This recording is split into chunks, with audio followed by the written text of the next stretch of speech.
Hi, my name is John Corbett of Pacific Outfitters, and abalone season is here. And today I'm going to talk to you about everything that you need to harvest abalone. What we get up in our neck of the woods of Humboldt and Mendocino County is red abalone, which they look like this.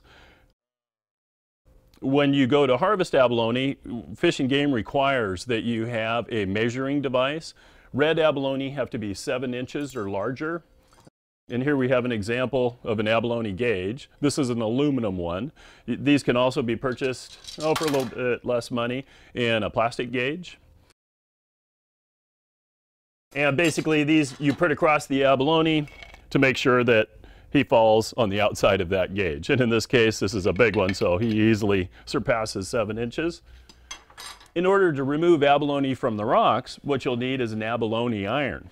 And abalone irons can be found in steel, stainless steel, or aluminum. This is one that I favor. This is a stainless steel iron. It's also a short iron, which I find is easy to get back in all the small crevices. Typically an iron will have a lanyard attached to it, which makes it handy for hands-free diving, and you don't have to worry about dropping or losing your iron. Some irons will even come with a gauge built right into it.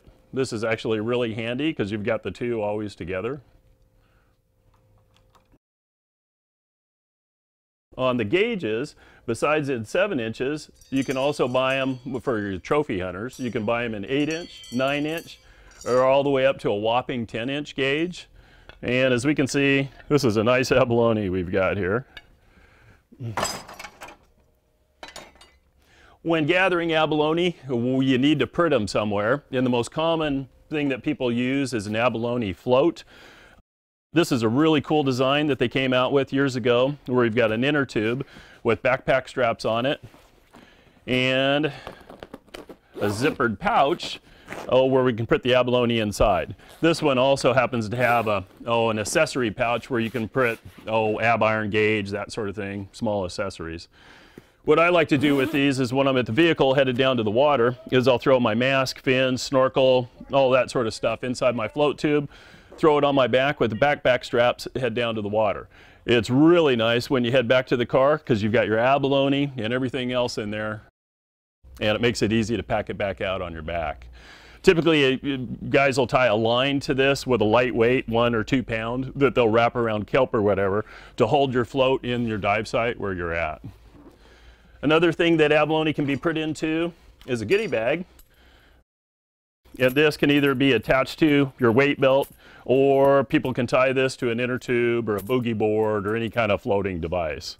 Once you've made it back to shore with your abalone and it comes time to clean them, typically what you'll do is you'll take the abalone, use your ab iron, and come in and pop the abalone out of the shell.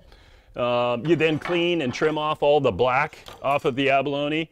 Some people like to then slice them, and no matter how you prepare your abalone, it always comes down to, for the most part, you have to pound out your abalone. And this is an example of an abalone iron. Typically, you'll slice your abalone about 1/8 of an inch, 1/4 inch thick, and then you want to pound it until you see the muscle relax. Then when you go to cook it, you'll know it'll come out nice and tender.